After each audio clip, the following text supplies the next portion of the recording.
Sasa asubuhi ya leo nataka tujifunze juu ya neno moja tu. Sasa katika Biblia ya Kiswahili limeandikwa kufanywa wana. Sasa kuna kuwa wana na kuna neno kufanywa wana. Neno hilo lilotumika kufanywa wana katika Biblia ya Kiswahili kwa Kiingereza linasema adoption. Kila mahali ambapo hilo neno limetumika limeitwa adoption. Lakini nikajaribu kuangalia Kiswahili chake hasa adoption inaweza kuwa nini. Nikaona inasema uasili. Sasa hiyo kama linakuchanganya achana nalo. Mimi niliangalia tukawa inasema uasili au adoption. Lakini pia adoption inaitwa kufanywa wana. Kwa hiyo tutaliangalia hilo neno na Mtume Paulo alivyolitumia katika mistari wa Efeso 1 sura ya 5, wa Galatia 4 mstari wa 4 mpaka wa 6, Warumi 8 17 mpaka 15 mpaka 17 na 23 na Warumi 9:4. Neno hilo limetumika kwenye hivyo tu vipengele vya maandiko. Lina maana nzito sana, na ndio maana asubuhi ya leo ninaamini wewe na mimi tukipata uelewa sahihi wa kile Yesu alichokifanya na akakifunua kwa Mtume Paulo, maisha yetu yatabadilika. Amina.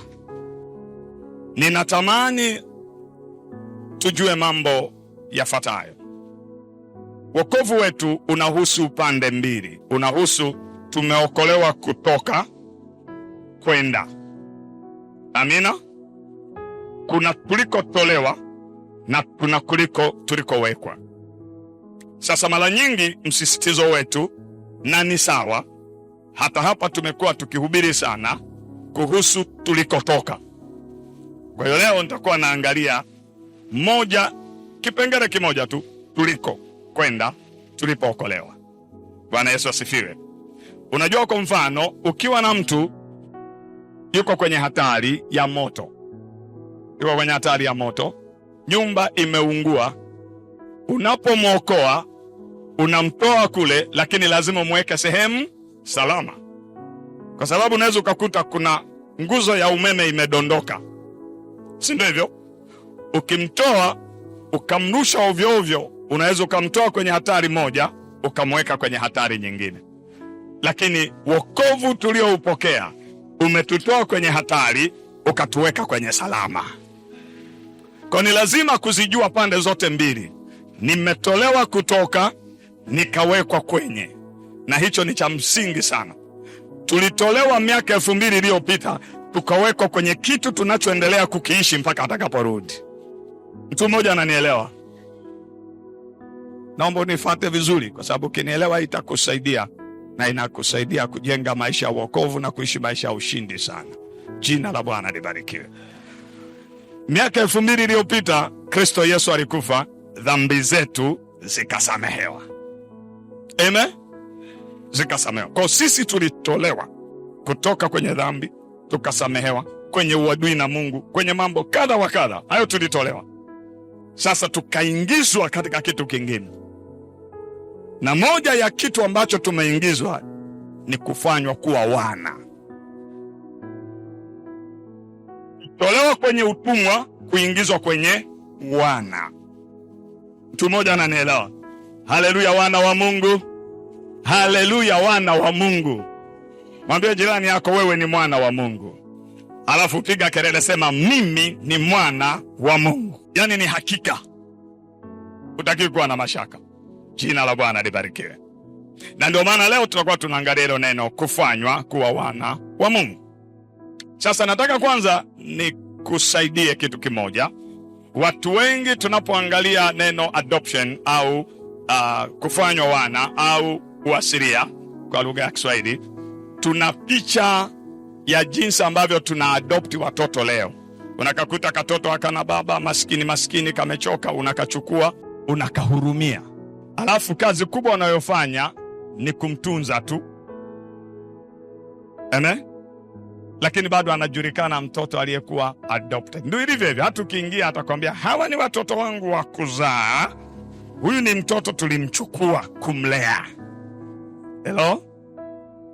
Kwa hiyo sasa adoption mara nyingi au kufanywa wana kama sio baba yako mzazi, kwenye muktadha na uelewa wetu, tunakuwa na picha hiyo kwamba ni sawasawa na umechukuliwa ukalelewa. Nafikiri Kiswahili kilichozoeleka ni mtoto wa kulelewa, kama tunaweza kufanya hivi, kufanyika mtoto wa kulelewa. Hilo neno ndo linatumika, lakini kwenye utamaduni na nyakati Mtume Paulo anafanya huduma yake, lilikuwa na maana tofauti, na jambo hilo lilifanyika kwa tofauti.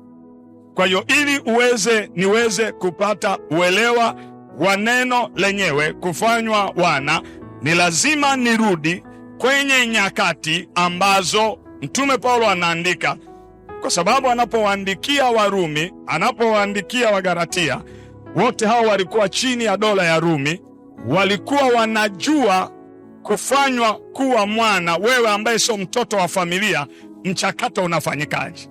Na ndio maana anatumia neno moja tu kwamba mlifanywa kuwa wana katika mazingira tofauti tofauti, na wasikilizaji wake wa wakati ule walimwelewa.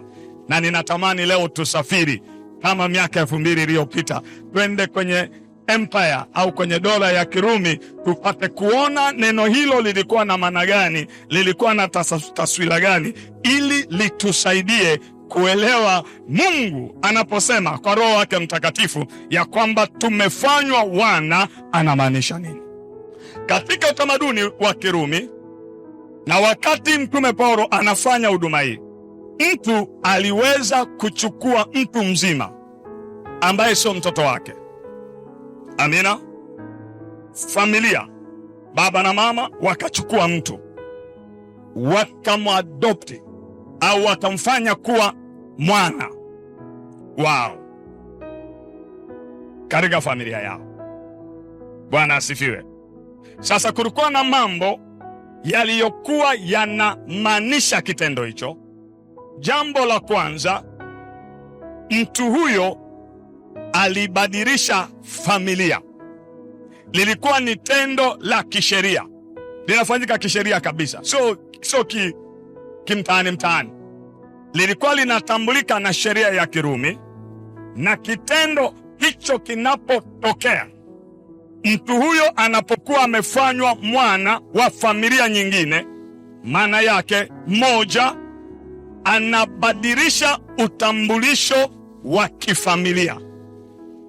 Alikuwa ni mtoto wa ukoo wa Ngoma, akichukuliwa kwa maana hiyo akaingia kwenye ukoo wa Samueli, anabadilika utambulisho wake kisheria. Kuanzia siku hiyo dokumenti zake zote zinabadilishwa, mambo yake yote yanakoma kuhusiana na ukoo alikotolewa au na baba aliyemtoa. Anakuwa chini ya baba mpya 100%. Kwa hiyo anakuwa tena haitwi kwa jina, hatambuliki kwa jina la baba yake wa zamani. Anatambulika kwa jina, anatambulika kwa sifa, anatambulika kwa hadhi ya baba yake mpya aliyemchukua. Historia yake yote inayohusu yeye kwenye kizazi alichotoka inafutika juu yake. Kama walikuwa wanatambulika ya kwamba ni maskini, kuanzia siku hiyo yeye hatambuliki ya kwamba yeye anatoka kwenye familia ya maskini au walevi au chochote kile, kwa sababu amehama kutoka kwa baba mmoja kwenda kwa baba mwingine. Kisheria na karatasi zinaandikwa, utambulisho wake unabadilika. Mtu mmoja ananielewa? Jambo la pili, ilikuwa inatoa haki kamili ya urithi. Mtu huyo ambaye jambo hilo lilifanyika, aliyefanywa mwana kwenye familia nyingine, anakuwa amepokea haki kamili ya kurithi mali na vyote ambaye baba yake mpya anavyo, ama mwana wa kuzaliwa. Tunaelewana watu wa Mungu? Na kumbuka mara nyingi katika utamaduni wa Kirumi jambo hili lilifanyika kwa baba ambaye hakuwa na mtoto wa kiume wa kurithisha. Mara nyingi lilifanyika. Kwa hiyo anaangaza, anatafuta mbegu nzuri. Jina la Bwana libarikiwe. Anatafuta mtu mwenye akili njema, au anaweza akaangalia watoto wake wa kuzaa akaona hawajakaa vizuri. Kwa kwamba hakuna mtu wa kumrithisha na kuendeleza jina langu. Anaenda mtaani kwa utashi wake, kwa hiari yake. Yule mtu anayetafutwa hafanyi chochote. Yeye huyu anakwenda, anamtafuta, anamchukua, anamfanya kuwa mrithi wake. Kwa hiyo mtu huyu alikuwa ana haki kamili ya urithi. Amina. Jambo la tatu, ilimpa huyo mtu aliyefanywa mwana heshima na haki sawa na watoto wa kuzaliwa. Kwa hiyo ungeingia pale ungejua, yani haki zote walizonazo watoto wa baba yule alikuwa anakuwa nazo.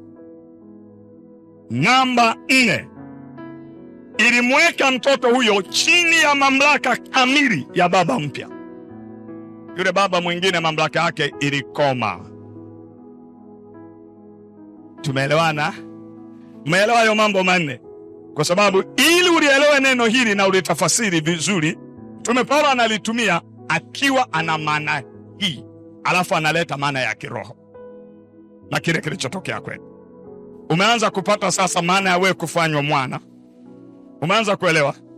Kwa hiyo kwa lugha nyingine, ulipomwamini Yesu, utambulisho wako ulibadilika. Kwa sasa unatambulika kwa utambulisho gani? Wa Kristo. Leo tumemsikia mwalimu anasisitiza. Kwa hiyo wewe uweze ukasema mimi ni mwenye dhambi. Unaweza ukafanya dhambi, ila sio mwenye dhambi. Ni utambulisho. Kufanya dhambi sio utambulisho. Ukijikwaa unaitwa wewe ni mjikwaaji. Hiyo sio asili yako. Kwa hiyo kinapoongelea utambulisho kinaongea habari ya asili. Ndio maana watu inakuwa ngumu sana kukubali kusema mimi sina hatia mbele za Mungu. Kwa sababu hiyo ni status. Ni utambulisho. Kwa either ni mwenye hatia au sina. Kwa sababu ni utambulisho. Huo ndio utambulisho unaobadilika. Si mtumwa wa dhambi. Kwa sababu utumwa ni utambulisho. Ila badala ya kuwa mtumwa, wewe umekuwa ni mwana wa Mungu. Wewe si mtumwa wa hofu kama tutakavyoona kwenye maandiko, bali wewe umekuwa ni mtumwa wa Kristo na mtu aliye huru ndani ya Kristo Yesu.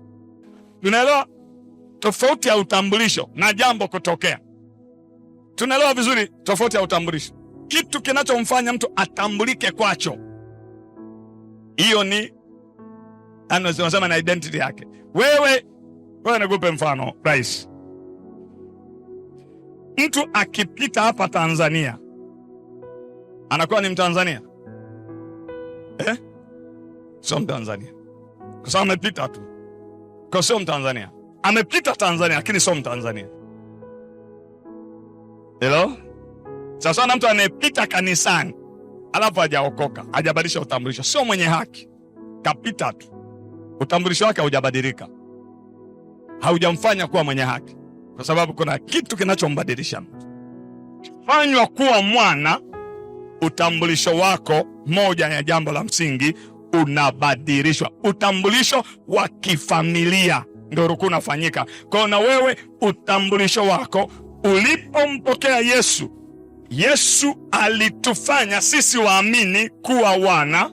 Kitendo hicho kama tulivyoona kwa Warumi inamaanisha utambulisho wa kwangu mimi umebadilishwa.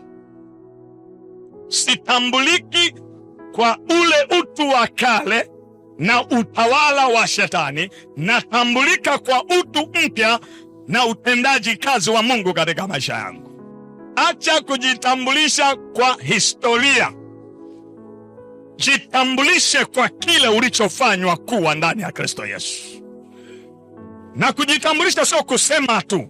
Fikra zako, mtazamo wako, mwenendo wako ufanane na utambulisho ulio nao ndani ya Kristo Yesu. Usitamke maneno ya utambulisho wa kale. Wewe umekuwa adopted, umefanywa kuwa mwana. Ulipofanyika kuwa mwana, jambo moja linalotokea, utambulisho wako wa kifamilia ulibadilika. Nilikuwa naambia watu sehemu, yale wasioweza kuyafanya kwenye familia yako, wewe uliyetolewa kwenye familia unaweza ukayafanya. Vile vilivyokuwa ni vizingiti haviwezekani kwenye historia na historia. Wewe unapobadilisha utambulisho kwa mamlaka na nguvu na uwezesho, unaweza ukafanya yale yanayosumbua, dhambi ambazo haziwezekaniki kuvukwa kwenye ukoo. Na ndio maana kuna watu wanafundisha kuhusu patterns, kwamba kuna vitu vinatembea kwenye ukoo. Kwa hiyo uwe makini mpendwa, vitakufuatilia. Na kuambia hawajatambua maana ya kufanywa mwana. Ukifanywa mwana, patterns, vitu vinavyotembea kwenye damu ya ukoo fulani vinakoma siku ulipomwamini Yesu Kristo, maana utambulisho wako unakuwa umebadilika. Ukiendelea kutembea navyo, manake bado unatambulishwa kwa ukoo wa familia yako ya zamani. Lakini kila aliye ndani ya Yesu Kristo, utambulisho wake kwa kuwa amefanywa mwana unabadilika. Na haihitaji kutumia nguvu, inahitaji kuelewa. Ukielewa ukaamini, imekuwa. Mtu mmoja ananielewa. Kwa acha kutafakari, unakwenda unapekua, hivi historia ya mababu, hivi walifanya nini? Achana na upuzi huo, unapoteza muda. Wewe umefanywa kuwa mwana. You are adopted in Christ Jesus. Umefanywa kuwa mwana, na moja ya jambo, utambulisho wako umebadilika. Jambo la pili, haki kamili ya urithi. Wapendwa, tunarithi nini? Tuna haki kamili ya kurithi uzima wa milele. Tuna haki kamili ya kurithi baraka zote zilizo ndani ya Kristo Yesu. Kwa nini? Kwa sababu tumefanywa kuwa wana. Na neno lililotumika kwenye hiyo lilimaanisha mtu huyo anakuwa na haki kamili ya urithi. Nataka kuanzia leo ujue, ulipomwamini Yesu ulipewa haki ya kurithi uzima wa milele, na haki hiyo ni kamili, sio nusu-nusu. Jambo la tatu, huyo aliyekuwa anakuwa adopted anapata heshima na haki sawa na watoto wa kuzaliwa. Sasa jambo hili linashughulika na swala la Wayahudi. Unajua kuna watu bado wanafikiri Wayahudi wana nafasi kubwa kuliko sisi. Kwa hiyo Mtume Paulo anajaribu kuonyesha kwamba ametumia neno hilo hilo kuwaonyesha watu wote kwamba haki ulizo nazo wewe mataifa na haki alizokuwa nazo Myahudi, ambao kwa asili ndio angekuwa ni watoto wa kuzaliwa kweli. Maana mara pengine anasema sisi kama kutoka kwenye mzabibu mwitu, si ndio hivyo? Ule ulikuwa mzabibu halisi. Katika Warumi pia anaongelea kwa pamoja na kwamba sisi ni tawi kutoka kwenye mzabibu mwitu, lakini fundisho analoliweka hapa Mtume Paulo ni kwamba haki yetu ndani ya Kristo Yesu ni sawasawa na waliozaliwa, ni sawasawa na Wayahudi. Kama Wayahudi wanavyoweza kuona walivyokuwa na haki kwa Mungu wa Yakobo, Ibrahimu na Isaka, ndivyo ilivyo kwetu sisi wa mataifa tuliyomwamini Yesu Kristo, na tumekamatika. Haki tulio nayo sio ya daraja la chini, sio ya viwango vya chini. Haki tulio nayo ni haki kamilifu mbele za Mungu wetu. Na la mwisho ambao nataka ulielewe, inasema katika maisha yetu sasa, unaliangaliaje? Ilimweka mtoto chini ya mamlaka kamili ya baba aliyemchukua. Sema, niko chini ya mamlaka ya baba wa mbinguni. Mamlaka nyingine yote ilikoma siku ulipomwamini Yesu. Unapofanywa mwana, haiko mamlaka nyingine inayoweza kupenyeza kwenye maisha yako, haiko. Jamani, kilichotokea ni kikubwa. Watu tunachukulia poa. Kilichotokea ni kizito. Kumwamini Yesu ni jambo jema la furaha, la ushindi mkuu mno. Iko mamlaka moja tu. Unatoka kwenye mamlaka ya sheria kama utakavyoona. Hawa waliokuwa nawaambia kwamba walifanywa wana, kwa walitoka kwenye mamlaka ya sheria wakaingia kwenye mamlaka ya Mungu mpya ambaye ni Roho wa neema. Moja ya kitu alichokuwa anakiongelea. Kwa nini aliingiza hii ukiongelea habari ya kutoka kwenye mamlaka? Lakini walitoka kwenye mamlaka ya dhambi na utumwa wa dhambi, wanaingia kwenye mamlaka ya Kristo Yesu. Wewe na mimi hatutakiwi kwa viwango vyovyote kuwa watumwa wa dhambi. Usiingie kwenye mtego wa kukubali kwamba jambo hili limewashinda wanadamu. Ni kweli limewashinda wanadamu wa kawaida, lakini sisi tuliofanyika kuwa wana nguvu na mamlaka ya kututumikisha katika dhambi. Tunapofanywa wana, neno lililotumika linamaanisha unatoka chini ya mamlaka moja na utawala mmoja na baba mmoja, unawekwa chini ya baba aliyekufanya mwana kwenye familia yake. Wewe utumwa wa dhambi unatoka wapi? Unaruhusuje? Hiyo shetani kukupelekesha kunatoka wapi? Chukulia Justin hapa. Njoo hapa Justin, njoo tu hapa chini. Chukulia kwamba mimi ni waziri mkuu wa nchi gani? Tajia nchi moja tu, sio Tanzania. Waziri mkuu wa nchi gani? Israeli. Safi kabisa. Kwa sababu mimi ni waziri mkuu wa Israeli kwa dakika hizi chache. Justin amezaliwa na mkulima mmoja. Alafu mimi naamua kumfanya kuwa mwana wa familia yangu, na adopt. Sawa? Kumbuka baba huyu ndo alikuwa anahusika kutafuta, sio huyu. Na ndio maana hata Mungu wetu yeye ndo alitutafuta kutufanya kuwa wana, sio sisi. Ninamchukua kwa sababu nimeona anafaa kuwa mrithi. Sawa? Kwa hiki tulichokisema, toka tunapokamilisha hilo tendo la kisheria, hadhi yake inabadilika, anakuwa mtoto wa waziri mkuu 100%. Ana haki zote za mtoto wa waziri mkuu. Sawa? Ana heshima zote za mtoto wa waziri mkuu.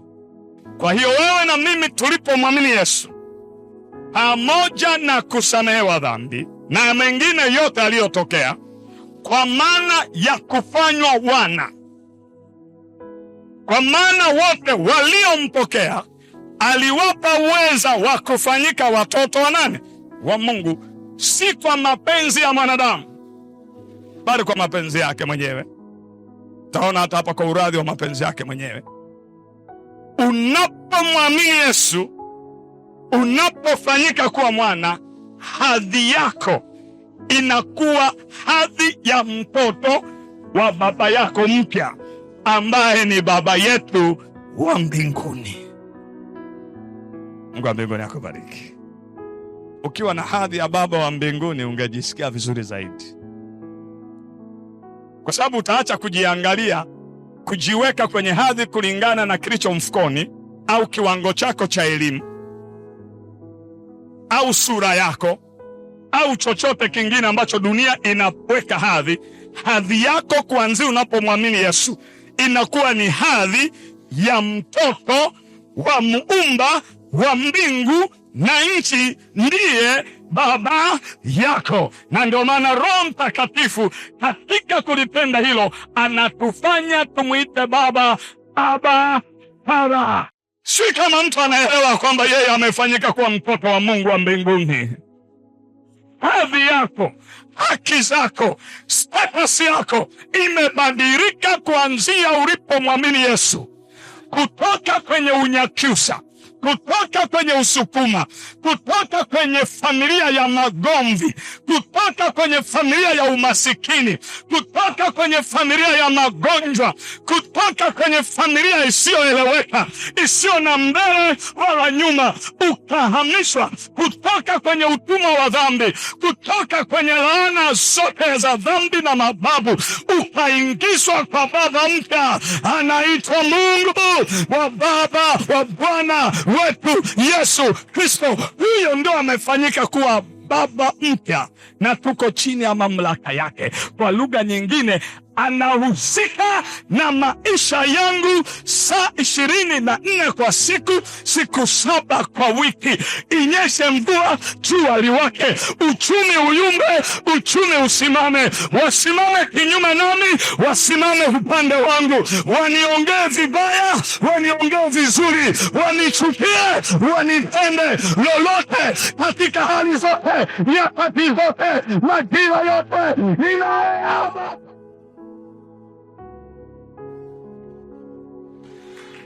aliyenizaa si kwa mapenzi ya wanadamu. Nina sifa, nina hadhi ya kuzaliwa na yule aliyezifinyanga mbingu na nchi. Nimehama kwenye status na hadhi zingine zote. Sitambulishwi kwa hadhi nyingine yoyote. Ninatambulishwa kwa hadhi ya mtoto wa Baba aliyezifinyanga mbingu na nchi. Kama unanielewa, sema haleluya. Mungu, piga kelele. Sisi ni uzao wake Mungu aliyezifanya mbingu na nchi. Kama unaniamini, hebu simama umshangilie Bwana ya kwamba mimi ni uzao. Piga kelele, mimi ni uzao. Nimezaliwa na Baba, nimezaliwa na Baba, nimezaliwa si kama wanadamu wapendavyo. Hadhi yako mtu wa Mungu, hadhi yako kaka, hadhi yako dada, ni hadhi ya mtoto wa mfalme wa wafalme na Bwana wa mabwana aliyezifinyanga mbingu na nchi, ambaye dhahabu na fedha na mito na mabonde vimali yake, ambaye ufalme wa giza uko chini ya miguu yake, ambaye mapepo, majini na roho zote zinaufyata mbele yake. Huyo ndio nasema, huyo ndio baba yako. Bwana asema yeye ni baba yetu, aliyetuita, aliyetuchagua. Hatukumchagua, ametuchagua mwenyewe. Hatukumtafuta, alitutafuta mwenyewe. Hatukufanya chochote, kwa neema yake aliniita, alituita, alikuchagua. Wewe ni mtoto wa Baba. Nasema wewe ni mtoto wa Baba. Nasema wewe ni mtoto wa Baba. Sitambulishwi kwa hali yangu, sitambulishwi kwa elimu yangu, sitambulishwi kwa pesa, sitambulishwi kwa gari ninaloendesha, sitambulishwi kwa kiatu nilichovaa. Natambulishwa kwa kuzaliwa kwangu. Sitambulishwi kwa ukoo wangu, natambulishwa kwa aliyenizaa, akanizaa mara ya pili. Mtu mmoja asema haleluya. Unaweza ukaketi, unaweza ukaketi. Sisi ni wana wa Mungu. Sisi ni wana wa Mungu. Nasema sisi ni wana wa Mungu. Oh, piga kelele, sema mimi ni mwana wa Mungu. Nimefanywa kuwa mwana. Nimefanywa kuwa mwana.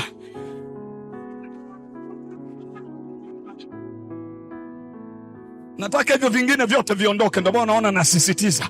Ukielewa kwamba umefanywa kuwa mwana, oh, maisha yako yanabadilika. Kuna huzuni ambazo lazima zikuache leo. Sio kwa sababu nimekupa pesa, kwa sababu nimekupa uzima.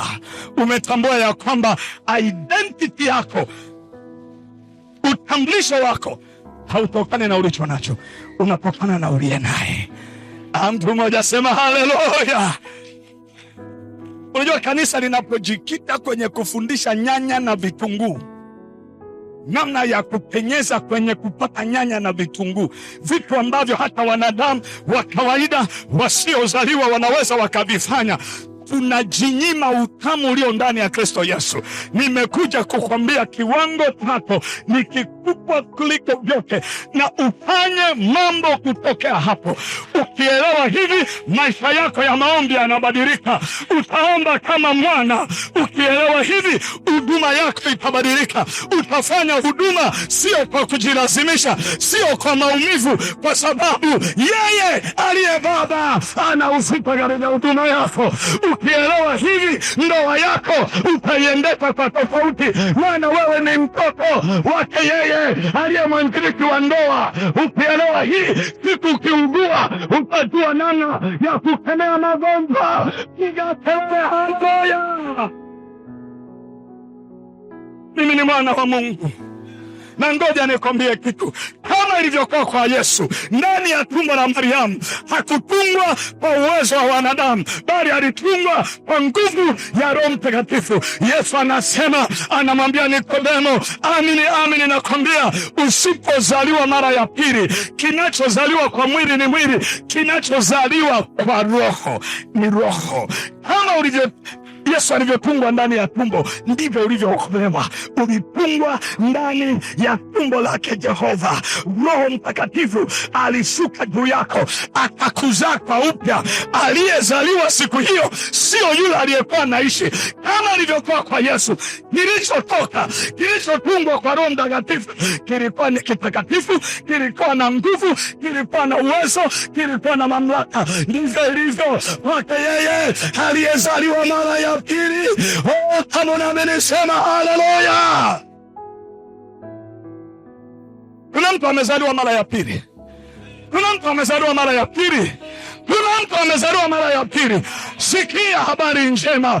Kama umezaliwa mara ya pili, umetungwa kwa nguvu ile ile iliyokuwa ndani ya tumbo la Mariamu, ikasababisha Yesu akatungwa, akazaliwa. Nguvu hiyo ilikuwepo Yesu alipokufa, ikaenda kuondoa uharibifu, ikamtoa kaburini. Kwa nguvu hiyo umepokea neema. Kwa nguvu hiyo umeokolewa. Kwa nguvu hiyo umetakaswa. Kwa nguvu hiyo leo tunasimama kama wana wa Mungu. Piga kelele haleluya. Kuna mtu ananielewa? Unanielewa? Unaelewa wana wako? Nimefanyika kuwa mwana. Mwambie jirani yako nimefanyika kuwa mwana. Waefeso 1:5. Tutasoma maandiko kwa haraka. Kwa kuwa, sikiliza, takuwa naelezea maandiko kwa haraka kwenye kile nilichokisema. Kwa kuwa alitangulia kutuchagua ili tufanywe wanaye. Hilo ndo neno hilo, adoption. Sawa? Ili tufanywe wanaye kwa njia ya Yesu Kristo, kulingana na uradhi wa mapenzi yake. Kwa nini Paulo anaandika hivi? Kwa sababu katika utamaduni wa Kirumi, mtu alipotaka kumadopti mwana, yeye ndo aliamua kwa mapenzi yake. Sio anayechaguliwa, yeye anayechagua. Kwa hiyo asili ya kuchaguliwa kwetu kuwa wana, kufanywa wana, ni Mungu mwenyewe katika Kristo Yesu. Na haikutokea siku ulipookoka.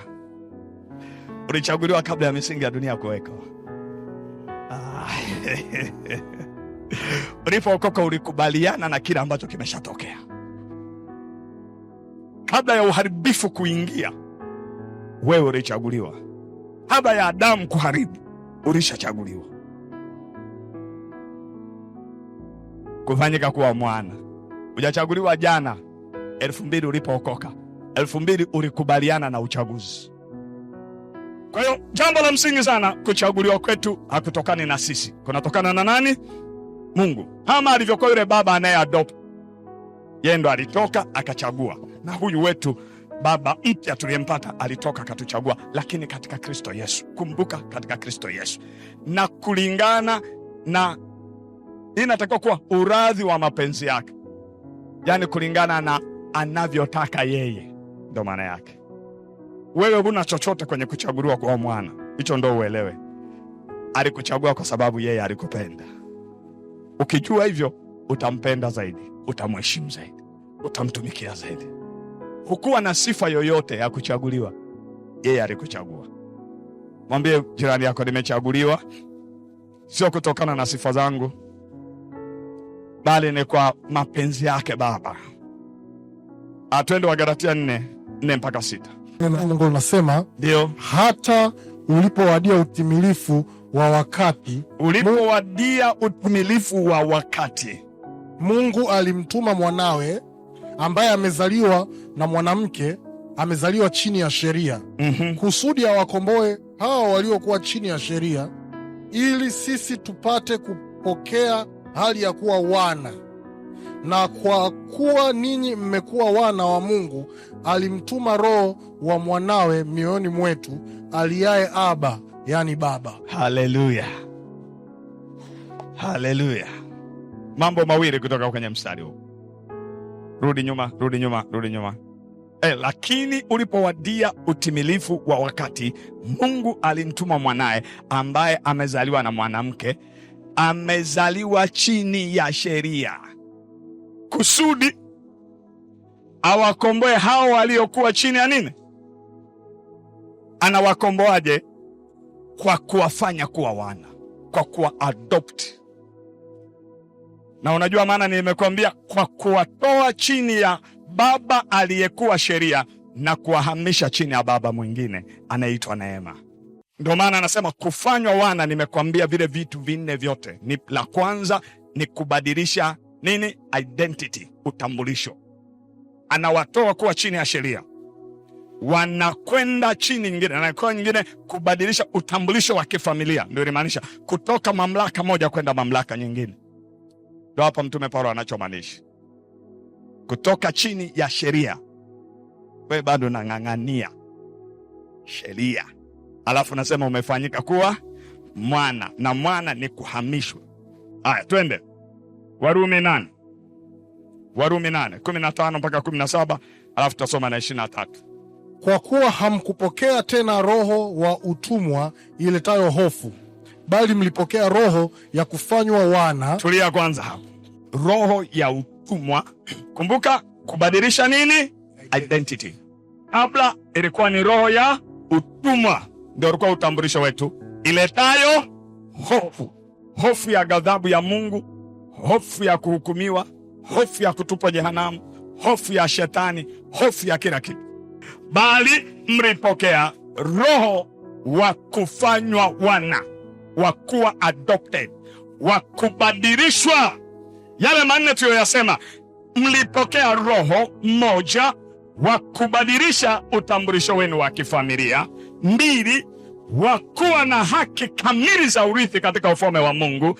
3, wa kuwa wenye haki au heshima sawa na watoto wale wa asili wa kuzaliwa.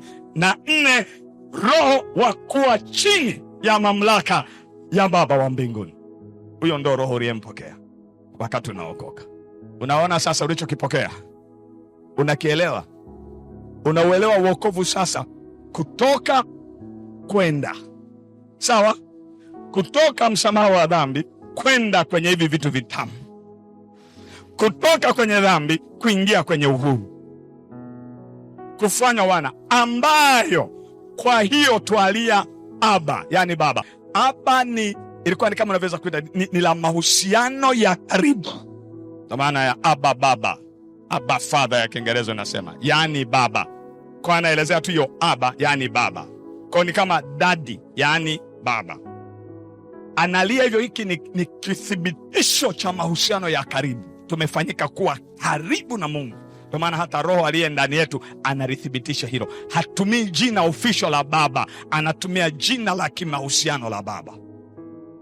Jina la Bwana libarikiwe. Mstari wa 23. Wala si hivyo tu, ila na sisi wenyewe tulio na malimbuko ya roho, sisi pia tunaugua katika nafsi zetu, tukikutazamia kufanywa wana, yani ukombozi wa mwili wetu. Sasa kuna jambo jingine ambalo kufanywa wana kuna kwa sasa, niliko kuelezea ni kwa sasa, kuna kwa baadaye tunakokutazamia. Bwana asifiwe. Tunakokutazamia ni kule ambapo tutavikwa mili mipya. Jina la Bwana libarikiwe. Sasa tu wana, kwa maana niliyoisema, kuna kufanywa wana kwa fainali. Mwambie jirani yako fainali. Kufanywa wana kwa fainali, mili hii itageuzwa kwa sisi tulio hai, na waliokufa watafufuliwa katika mwili wa utukufu. Huo ndio utakuwa ukamilifu wa kufanyika wana wa Mungu, na ndio tutakaa kwenye state hiyo milele na milele. Kwa tumefanywa wana sasa, na tunatazamia kufanywa wana tena kwa maana ya mwili, lakini kwa ile nyingine yote ilikwisha kamilika. Mtu mmoja ananielewa? Jina la Bwana libarikiwe. Kwa hiyo kumbuka, kufanywa wana ni fundisho kuu na la muhimu sana katika Agano Jipya, linalofafanua utambulisho wa mwamini, uhusiano wake na Mungu, tumaini lake la baadaye.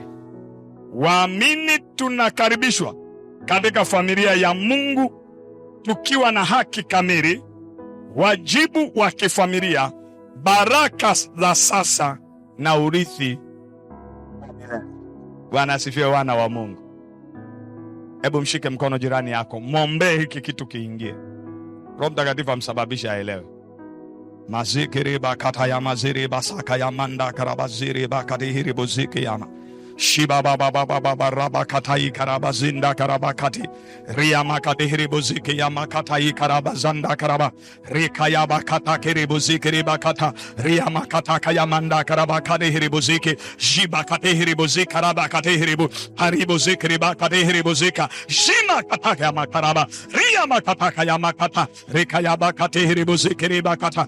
Roho Mtakatifu, wewe ndio unafanya kazi. Roho Mtakatifu ndio unasababisha uelewa wetu. Roho Mtakatifu ndio unaiandika kweli yako katika vitanga vya mioyo yetu. Roho Mtakatifu, ninakuamini ufunuo huu utakuwa dhahiri ndani yetu katika jina la Yesu Kristo.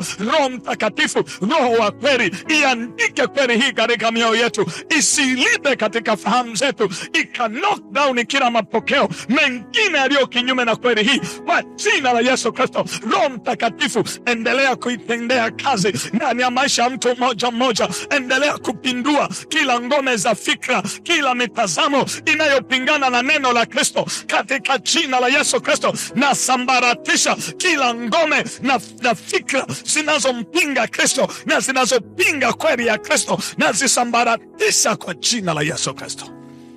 Roho Mtakatifu, Roho wa Kristo, kila aliyesikia neno hili na atakayesikia wakati mwingine wao wowote, akaelewe kwa msaada wako, akaelewe. Roho Mtakatifu, Roho Mtakatifu, uliwasababisha wavuvi wasiokuwa na elimu wakaielewa kweli yako, wakapindua dunia ya wakati wao, wakatenda makuu. Wewe hujabadilika. Ninakuamini hata mchana huu unatuwezesha kila mmoja wetu kukamata kweli hii. Yule mwovu hataiba. Mbegu hii kazae matunda ndani ya moyo wa mtu kwa jina la Yesu Kristo, kwa jina la Yesu Kristo, na ukazaliwe upya. Mbegu hii ikamate, haitaibiwa na kataa, haitaibiwa kwa jina la Yesu. Mbegu hii itazaa matunda. Mbegu hii haitakuwa kazi bure. Mbegu hii italeta mapinduzi katika moyo wa mtu, katika maisha ya mtu kwa jina la Yesu Kristo wa Nazareti.